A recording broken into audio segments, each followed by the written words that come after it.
Now, let's talk about Nico Williams and Eze. Now, both of them have been linked to Arsenal, but which one can we get and which one would you guys prefer getting if both of them were available and we had to make a choice? Now, different roles, but Eze can also play as a winger. But let's start with Nico Williams news, and this is the latest on him. Sources with a close understanding of Nico Williams' situation have informed Court Offset that there is a long list of suitors pursuing the player this summer, though Arsenal and Chelsea are the ones advancing for the moment, with Arsenal ready to pay his 58 million euro release clause. So, according to reports, because the Arsenal and Chelsea are the ones advancing on the Nico Williams deal. Chelsea want him, but I've heard Chelsea fans saying this is not realistic for them. They're not going to pay the wages, they're not going to pay that fee.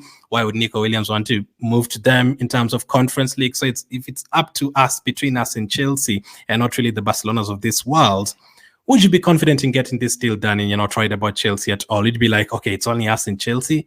Let's do it quickly before anyone else comes in. This is a very possible one. Or would you be like, nah, this is too easy? There's obviously a couple of teams that would come in for him as well. Now, if it's between us and Chelsea, I would be very confident because he signed a new deal a couple of in December, and that deal raised him to 200,000. That 200,000 is the same amount of money that Chelsea told Michael Olise, we are not giving you that. We are not paying 220,000 for you in your bank account every single weekend. So that puts Chelsea out. So we are definitely in front. And also, I look at Chelsea. There was a time when Chelsea were attractive. I'm talking about times when they signed Eden Hazard over Arsene Wenger's head. They signed Oscar. They signed, a couple of interesting players there. Juan Mata. They could snatch players of Man United, of Arsenal, of a couple of other clubs. And many people said because they had Roman Abramovich, but also they were attractive. They were on the rise. They were winning title. Go and check when Chelsea became successful. It was between 2005, and that period where they literally signed the superstars or the young superstars that were coming up. So for me, at the moment, Chelsea are unattractive. They are that woman that thinks, I'm still beautiful, I'm still young. Yet you're not still beautiful. You're not, or you're not young. You're old, and your wrinkles are showing, and you need a bit of makeup. So what Arsenal have done here is we've gone and realized that we are no longer young, fresh. We have patched up ourselves, and we look nice. So I think Nico Williams, in terms of project, because that should be his priority, right? I don't think such a player at this age is going to be thinking about who can give me 300,000, less than a year later after I started earning 200,000 a week. No, I don't think so. And I actually think if he moves to a club like Arsenal or Chelsea, he would still keep his wages at 200. They might not increase exponentially. He might keep his wages at around 200. And then maybe within the next 3 years, he develops and he starts earning the 300s of this world. So for me, Chelsea massively behind Arsenal. If I say Arsenal have 60% a chance to sign him, Chelsea outrate them at 30%. Now, they're good with youngsters. They're good with just triggering release clauses and doing deals. But we have already seen they have a financial problem, and it's not that they don't have the money. They spent a lot of money somewhere to an extent that now they have to spend while looking over the shoulder. So this is a deal that looks very good for them, but I don't see them rivaling Arsenal. I don't see them, beating us to such a deal. Am I afraid we might see another club? It's too easy. Yes, it's too easy. You have these Merseyside Lumpens that have not signed anyone. So they're there just looking around, lying to us that they are, still welcoming Ancelot. No, you're not. You're actually studying the market as well because it's a very difficult market. You're looking at Arsenal moves. You're looking at Man United moves. You're looking at Chelsea moves, you're looking at what is everyone doing in order for you to go and, start popping up your business. So I think it's too easy, Glenn. It's too easy. 48 million pounds, 58 million euros. How, today, Kudus, we know that his release clause is active. You know how much it is? 85 million. 85 million. So if Kudus is 85 million, Pedro Neto's price has been set at 60 million pounds, not euros. this is crazy. Like Nico Williams deal is a crazy one. So I think we'll have a couple of suitors there. I'm surprised that Bayern didn't think about him before thinking about Michael Olise. Probably it was a Vicente Company thing. He wants him personally, but I think we'll see 2-3 clubs ready to trigger the release clause, and may the best team win. So we are definitely ahead of Chelsea in terms of that. We have a settled project. Chelsea have a new manager. So in terms of that, we are leading a lot of teams. I can just tell them, listen, we don't know what to expect from Maresca and Chelsea over here. You're going to play here. Saka is going to play here. Odegaard is going to play here. You're going to get a lot of opportunities at Arsenal. And on top of that, we can give you that 200K. And on top of that, we can offer you Champions League football, something that Bilbao can't and something that Chelsea can't. Arsenal can offer you that. Come here and we're going to give you everything, every single benefit. Now, the only worry, as we discussed the other day, is we could tell them, look, what if he asks, well, you have Martinelli though, you have Trossard, you have Saka. Am I really going to play? What's my role here? I don't want to really be a bench player and rotate. Chelsea are telling me I'm going to take over the left side, or Liverpool are telling me I'm going to take over the left side. Okay, let's actually forget Liverpool for now, because probably that would be a bigger competition, but they're saying it's only just us and Chelsea advancing. Or if you tell him, listen, Chelsea are going to play every single day, how would you try to convince him in terms of that? Now, listen, for footballers, I think now they notice this. Squads are becoming bigger. That's the first and foremost. But also, you've got to have the right mentality, I think, to play for a club like Arsenal. I think if you are a player that can't stand to fight competition of Trossard, who is approaching 30 or already in his 30s, and a Gabriel Martinelli who's your age mate, your mentality is not right for Arsenal. With Michael Olise going to Bayern, like Bayern have Musiala, Gnabry, and Sane. And Sane and Coman, by the way. So if he's gone to that competition, if he's gone to that level of competition, that is the right mentality. So I think Williams at the moment, what you're telling him is, we are working on the next biggest project. We want to be part of that, of the biggest project in Europe, like the Starlings were part of the biggest project, at Man City, like Vinicius is part of the Madrid project, and Rodrigo. Just imagine Rodrigo has told Madrid, I'm going nowhere. Like, I have a place here and I'll fight for it. So for me, it's about just approaching his mentality, just giving him the guarantee that you're not going to be on the sidelines. We don't have favorites.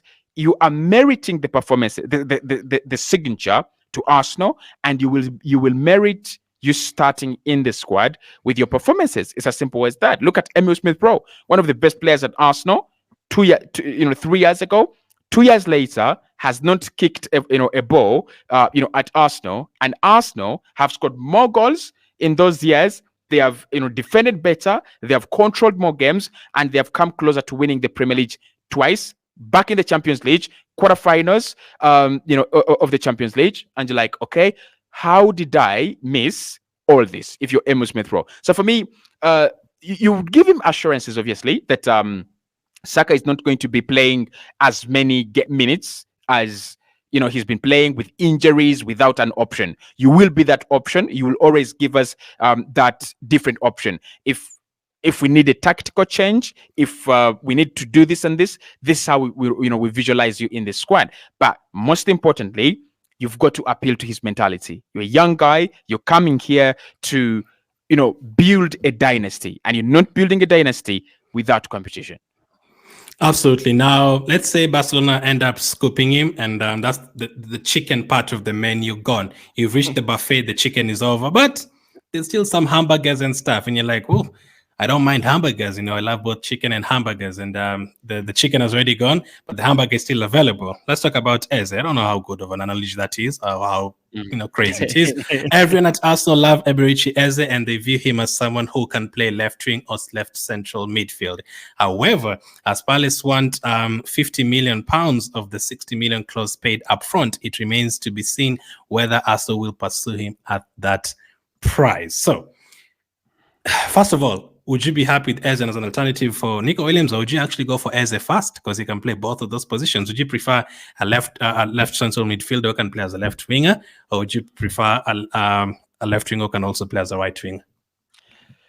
Williams all day, first and foremost. I wouldn't go for Eberechi as a first. I would go for Williams. I think I prefer a player who has kind of specialized and you know what to expect out of him in a certain position. And also, of course, Eze, you know what to expect out of Eze, but Odegaard plays a lot of minutes and so durable and so reliable and so important that we might bring in Eze and he just doesn't play. But also, I have another reason why I would slow down on the Eze deal. So for me, if we were to sign one of them, Williams or Eze, just go for Williams. Just try to get Williams as quickly and as hard as you can. Now, Eberechi Eze is an interesting profile. Very, very exciting player. Already at the England, national team for the Euros. That is already insane. When I think about Eze, and I did ask myself this question, don't we have Emil Smith Rowe? Don't we have a player like that? Are they very similar? They are. Do they have their differences? They do, right? But don't we have a player like Emil Smith Rowe? Why would I want to spend 60 million on Eberechi Eze and sell Emil Smith Rowe for 45 million? Because that's what we're going to get right now. That is pretty much bad business. That is not good business at the moment for me. So, and I'm a big fan of Emil Smith Rowe, and I think he needs to go out there and find some game time. But if you're willing to bring in a player like Eze, give him game time. Give that game time to ESR. Again, Mikel has got to check himself and look into himself. There are times when these players just lack game time. There are times when they're just not playing. You're not trying to give them minutes. Now, Eze's versatility is something I really like. Can play on the left wing? Yes, he can. Can play left central midfield? Yes, he can. And he can also play in that number 10 with a player like Martin Odegaard not in the team. Yes, he can, right? But 50 million out of 60, up front in this PSR and FFP days, come on. Like, are you kidding me? This is a strategy, for them not to sell at the moment. I wouldn't really even advise Arsenal to look into the direction. Like, that's a crazy deal, really. For a player who's not coming straight away to start for us, like, he doesn't displace Odegaard right away. I don't think he displaces Declan Rice right away and doesn't sit at the base of the midfield. Maybe we could make some adjustments. Declan sits at the base and then Eze comes there. But I don't see him disrupting Partey, Odegaard, and Rice. I don't see him, destabilizing that. So at the moment, I would really go slow on that deal. Finally, I'm going to sound like... I don't know, James McLean, who said that Rice is overrated. I think there is an added layer of quality to Eberechi Eze that is not yet unlocked in his game. And I want to make it very clear. He can reach the levels that everyone says he is at. He's not yet there yet. He's not there yet, right? So he's not the level of Declan Rice, please. He's not the level of Odegaard yet. He's not your, I don't think it's at that level. Moises Caicedo, when he signed for Chelsea, McAllister, he's not yet at that level. And when people talk about him, they talk about him as a player who has done it all. He's a prospect that is mind-blowing, like insane. But we have seen these prospects at times dwindle and go off. Jack Rodwell, one of the best prospects we've seen in English football. Rassi Barkley, one of the best prospects. Daniel Drinkwater, someone remember him, but somehow they disappear, right? And there's also someone called Fabian Delph. Again, one of the players that I still remember even at the time. So for me, Eze, I would give him like 2 seasons at Crystal Palace, and we see. Now, for Eze, for me, I feel like the number 8 position is a position that we really need someone who can attack and also defend. Now, Eze will definitely bring more goals. He'll bring more assists into the team. Last season, he had his best goal return since he joined Crystal Palace. He's been at Crystal Palace for 4 seasons. Last season, he got double figures in terms of goals, and he was pretty much unlocked after the new coach came in. So maybe if it was not Roy Hodgson since the beginning of the season, that could have been 15 or 16. He's very good at set pieces. He's very good at corners. He's very good at free kicks. His numbers before that, I think, was 10 goals and now 11 goals. Yeah. He only really had a muscle injury this season that kept him out for 6 games, and then the last injury he had was around like 2021, I think, an Achilles injury or something, and he missed a lot of games. But apart from that, he's always available. He's Premier League experienced. I think if you made him available, you'd hear Tottenham one team, maybe a Liverpool one team, an Arsenal one team. Now, if they say Nico Williams, listen, Nico Williams wants 250,000 a week, but as they're settling for half of that, 125,000 a week, would that come to your mind, or do you actually think Nico Williams is worth that double wage more than Eze? At the moment, Nico Williams is still worth that double wage for me. I still think that this Arsenal midfield, just looked at Jorginho for Italy, and I'm like, you've got 2 seasons there, bro. You've got 2 seasons, not at Arsenal, but at least one at Arsenal, one somewhere else. There is that part of me that keeps on always hoping that Thomas Partey will be okay. Again, it's knocking on my door, but even if he's not okay, I think there is a Jorginho there. I think Arsenal will get a number 6, this summer. So I think for me at the moment, like I told you at the beginning of this transfer window, I would spend 100 million on a left winger. I would massively upgrade that left wing. And it's kind of sad that we don't have these, mind-blowing Kylian Mbappe upgrades on the left wing. But if it was there, if we could do it, if we could go and just blow the market, like I don't know who was the last like if there was a player like Alexis Sanchez right now, I would go and invest like 70, 80, 90 million in Alexis Sanchez. He was an incredible player, man. Incredible player. If you get like a Salah right now, a Mane right now, and place him on that left-hand side, of the Arsenal attack, we are talking different goals. We are talking about difference in terms of, attack, in terms of, quality up front, in terms of options. So for me, again, Williams at the moment, we are talking about an opportunity that we shall revisit next summer, and it has doubled. Listen, it will have doubled. It's one of those few deals that you try to do, and then you're like, we'll come back. Remember when we tried to sign Isak in January 2021? Yeah. Newcastle signed him. Now they're asking for 200 million. We should have got him then. The same happened with I